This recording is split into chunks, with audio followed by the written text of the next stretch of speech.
be here today, and I'm a super fan of UpStreet, and especially you all. Everyone, stand up and dance in your living rooms. Come on, let's go. Also, I'm a super fan of kindness. Kindness is showing others that they are valuable by how you treat them. Being kind rules. It's important that with the things we say and do, we show people they're important. And let's not forget our memory verse. It comes from Colossians chapter 3, verse 12. You are God's chosen people. You are holy and dearly loved. So put on tender mercy and kindness as if they were your clothes. Don't be proud. Be gentle and patient. See you after the Bible story.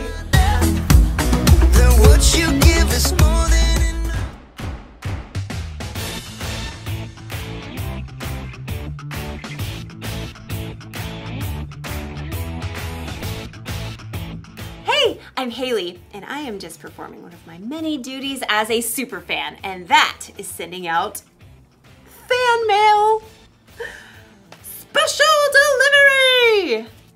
Ooh, see? Ta-da! Ooh, shiny. Yeah. It's important for my favorite people to know that they're my favorite people. That's part of kindness. Kindness is showing others they are valuable by how you treat them. Dear Kyle, I like your smile. You can shoot basketballs a quarter mile.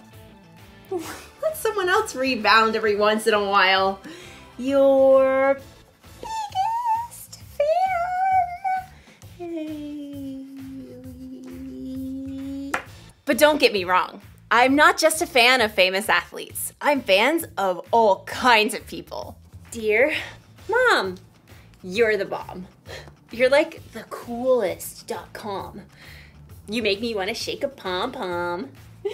Your biggest fan, Haley. Dear sis.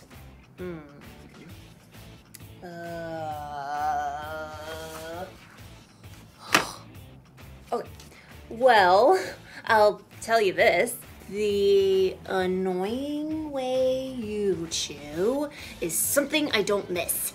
And your taste in music makes me want to hiss. Your sis. Hey. Did you ever notice that it's harder to be kind to the people that you're closest to? Well, as you'll see in today's story, sometimes the people we're closest to are the people who need our kindness the most. I should probably rewrite this card to my sister. Yeah. See you in a bit. The Bible. It's 66 books of history, stories, letters, and poetry that fit together to form God's one big story. The epic adventure of how He created us and loves us so much that He made a way to rescue us. As we travel through the Bible, from Genesis to Revelation, we discover people who met God and found their lives changed forever. Now, for an amazing story. Inspired by the Book of Ruth. In the land of Moab, there lived a young woman named Ruth. She married a man from Judah and must have dreamed of a large family and many children. We'll name them Zeke and Hannah and... But Ruth's happily ever after ended before it began. Her husband died and his brother too, and that left Ruth alone with her sister-in-law Orpah and her mother-in-law Naomi, whose husband died too. I have nothing left. Naomi had come to live in Moab during a famine in Judah, but she had gotten word that there was plentiful food in her homeland again, so she planned to take a road trip. Ruth, Orpah, go back to your family homes. May the Lord show you kindness as you have shown me. So Orpah kissed her mother-in-law and left, but Ruth wouldn't budge.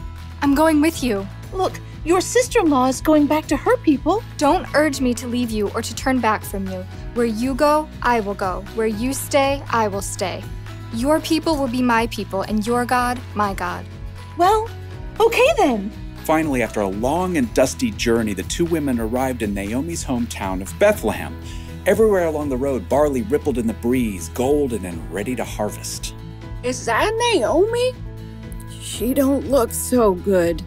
Don't call me Naomi. The Lord has made my life bitter. I went away full, and the Lord has brought me back empty. Don't listen to them. You just need dinner and a nap. Finding food was their top priority. Some of those barley fields belong to my husband's relative, Boaz. The grain is being harvested right now. Let me go to the fields and pick up the leftovers. Go, my daughter. The law instructed the landowners to leave behind some of the harvest for people who needed food, so Ruth followed behind the harvesters, gathering every bit of barley that fell to the ground. Barley. Let's see. You can barbecue it, boil it, broil it, sauté it. Ruth worked hard in the heat of the day. In the afternoon, Boaz came out to survey the harvest. The Lord be with you. The Lord bless you! Boaz spotted Ruth hard at work and asked his overseer, Who is that young woman? She came back from Moab with Naomi. She asked if she could pick up the extra grain and has barely rested all day. Boaz was moved by Ruth's care for Naomi. He waded through the barley to speak with her. Stay here and follow along where the men are harvesting. I'll make sure no one bothers you. And when you're thirsty, you get a drink from the water jars. Why are you so kind to me, a foreigner? I've been told what you've done for your mother-in-law, how you left your homeland to come here. May the Lord reward you. Boaz offered Ruth bread and roasted grain to eat, and at the end of the day, she was able to bring a large amount of grain home to Naomi. So much food!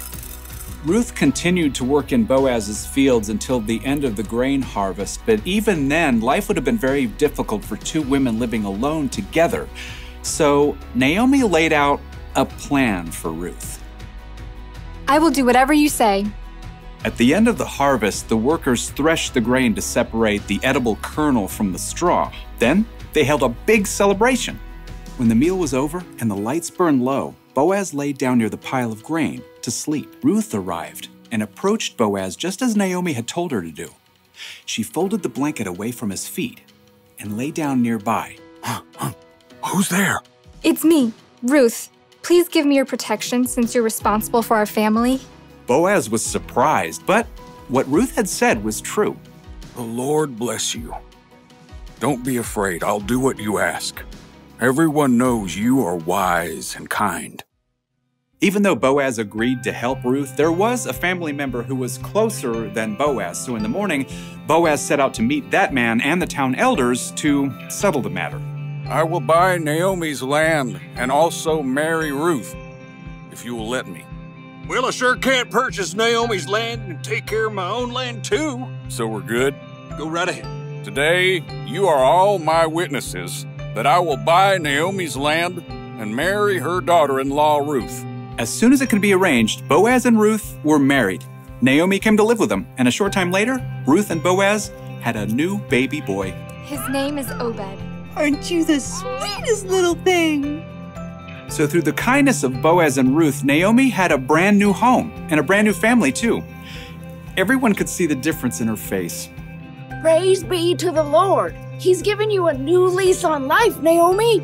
Yeah, that Ruth is better to you than 7 sons. Now, Ruth's story doesn't end there. Her son Obed had a son named Jesse, who had a son named David, King David. And hundreds of years later, a new baby boy was born in Bethlehem who was a descendant of King David, and his name was Jesus.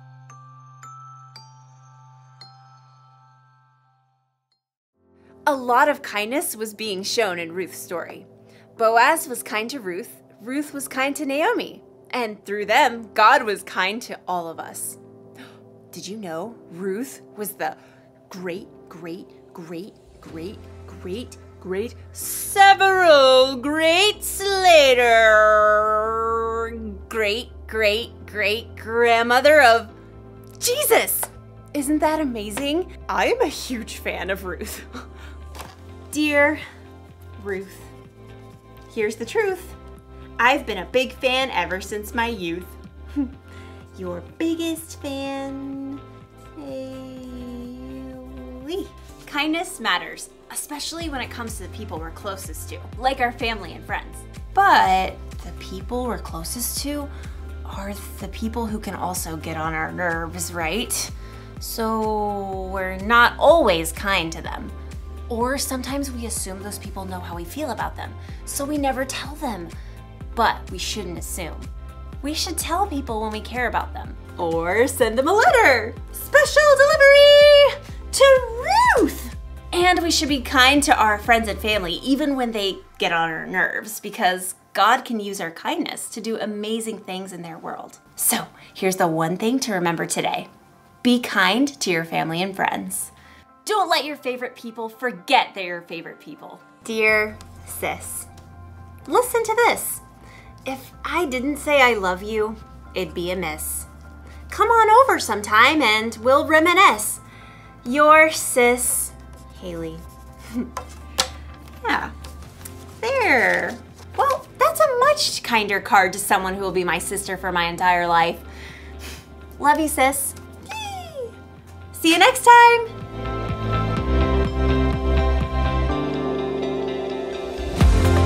Because of the way both Ruth and Boaz showed kindness, God brought about the family line of his son, Jesus. How cool is that? Obviously, if you're kind to your family and friends, the Son of God won't be born into your family. But who knows what amazing things God could do through you and through your family and friends if you treat others the way you want to be treated. Remember, kindness helps people see how valuable they are. The story could have been very different if Ruth and Boaz hadn't been willing to show kindness. You never know what might happen when you're kind to people who are closest to you. Be kind to your family and friends. Say that with me. Be kind to your family and friends. This means we should be kind even when we're tired or grumpy. We should cheer each other on no matter what. The best superfans are the ones who know us best and love us anyway. So let's be kind to our family and friends. Now, let's bow our heads and close our eyes.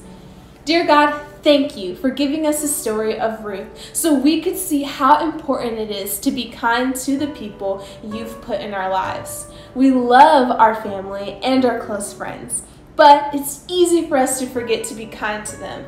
So please help us to show our friends and family how valuable they are by the way we treat them.